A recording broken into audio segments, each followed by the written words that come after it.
ألم تر كيف ضرب الله مثلا كلمة طيبة كشجرة طيبة أصلها ثابت وفرعها في السماء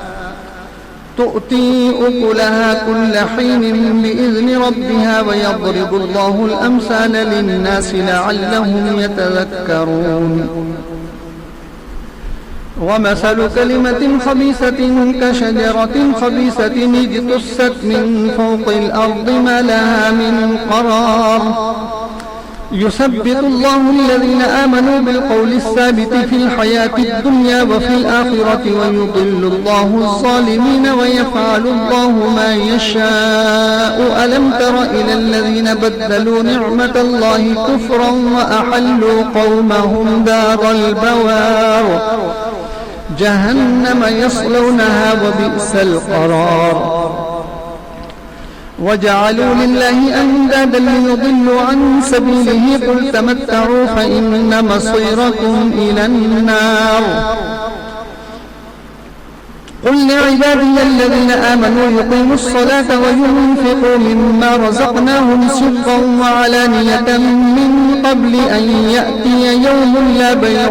فيه ولا خلال لله الذي خلق السماوات والأرض وأنزل من السماء ماء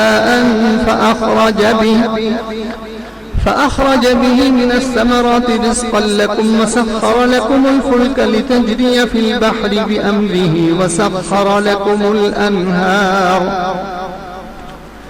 وسخر لكم الشمس والقمر دائبين وسخر لكم الليل والنهار وآتاكم من كل ما سألتموه وإن تعدوا نعمة الله لا تحصوها إن الإنسان لظلوم كفار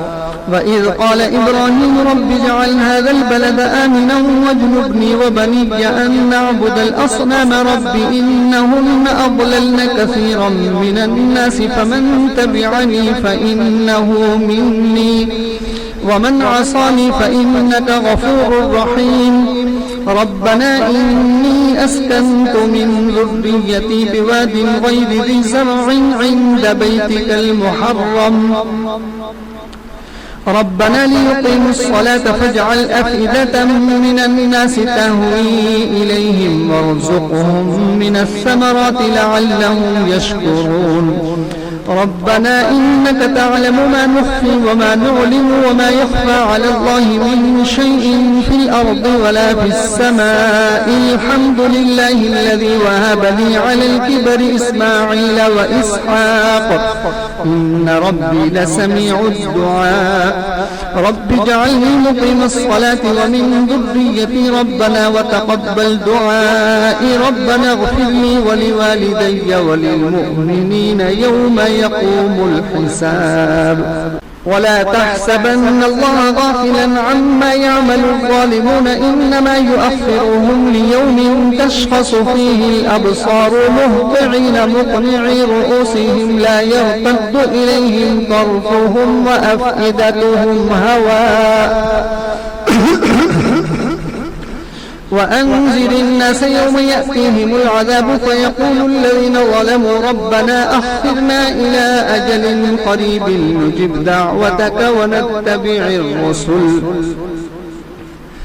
أولم تكونوا أقسمتم من قبل ما لكم من زوال وسكنتم في مساكن الذين ظلموا أنفسهم وتبين لكم كيف فعلنا بهم وضربنا لكم الأمثال